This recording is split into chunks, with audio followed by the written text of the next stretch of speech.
Syuting berat.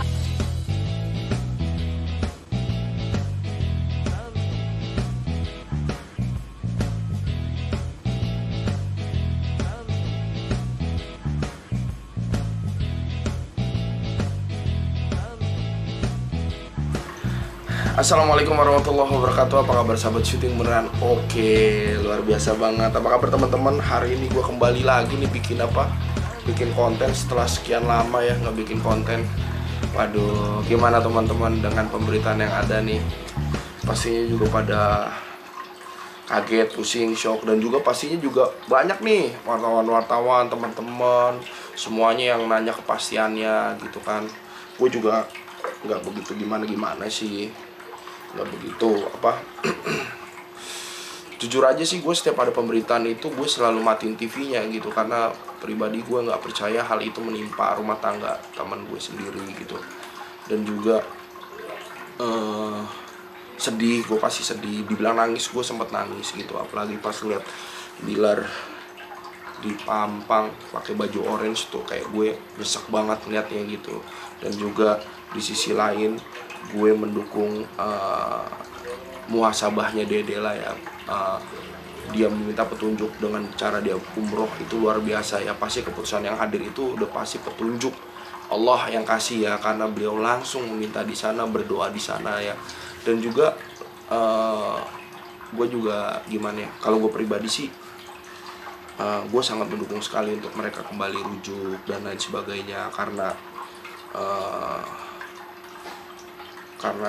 gue pikir betul sekali kasihan anak gitu kan, kasihan nanti dia tumbuh besar tanpa orang tuanya berdampingan gitu. Dan gue sih mendukung sekali gitu apapun keputusan yang mereka jalanin, tapi lebih baik memang rujuk gitu. Kenapa? Karena ada banyak juga nih, bang kok gitu bang, kenapa? Ada banyak yang bilang enggak, harusnya di penjara aja, harusnya diceraiin aja bang.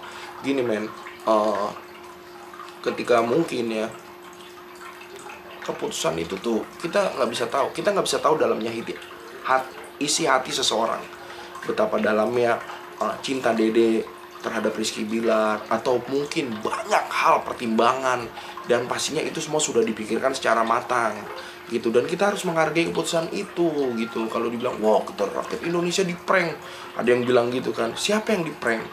Yang di prank tuh orang yang orang yang mengharapkan perceraian, orang yang mengharapkan seseorang lain di penjara gitu. Bukankah lebih baik kita memaafkan gitu?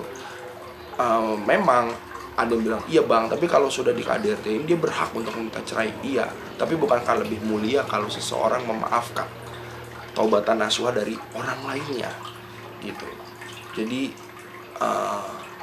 gue lihat sih di sini sifat memaafkan yang sangat besar sekali. Dan gue juga udah sempet ngomong, dan gue sempet punya intuisi yang sepertinya ini akan berakhir baik-baik saja gitu kan.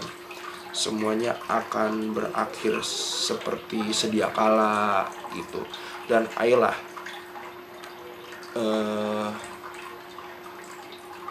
damai itu indah sih, jujur aja gitu. Dan jangan mendoakan yang buruk-buruk, doain aja yang baik-baik gitu kan. Pastikan doa yang baik juga akan berbuah baik lagi kepada kitanya gitu. Dan ada juga yang oke lah, kalau memang masih cinta, kalau memang tidak ingin dipenjara, kenapa harus dibuat laporan bla bla segala macam. Kita harus memaklumi kondisi seseorang yang mungkin pada saat itu sedang terpukul psikologisnya, sedang kaget, tidak terima, marah dengan kenyataan yang ada.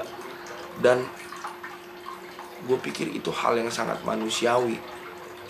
Dan kenapa ada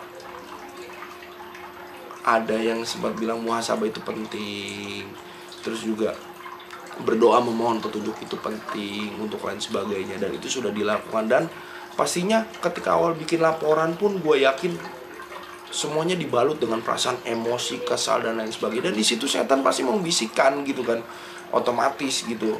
Atau memang bukan keputusan yang benar-benar dipikirkan dengan kepala yang jernih gitu. Dan kita harus memaklumi itu, kita harus maklumin banget gitu. Dan mungkin kalau toh kita yang ada di posisi itu, mungkin kita juga akan melakukan hal yang sama gitu. Dan misalkan ya, banyak orang-orang yang bilang, udahlah pisah aja lah, apa lain sebagai macamnya. Coba kalau kalian ada di posisi si kakaknya gitu kan, pasti juga yang akan kalian harapkan adalah permohonan maaf, perdamaian, dan pastinya juga diterima dengan baik gitu, sambil berintrospeksi diri. Dan saya yakin beliau juga sudah mempertimbangkan itu. Beliau berubah, beliau akan menjadi pribadi yang lebih baik lagi. Dan hal yang baik itu harus kita dukung dengan baik. Percaya deh, percaya. Karena apa? Kembali lagi, doa yang baik kan berbuah yang baik juga ke kita, men. Dan gue sih pribadi orang yang tidak suka ribut-ribut lain sebagainya gitu kan.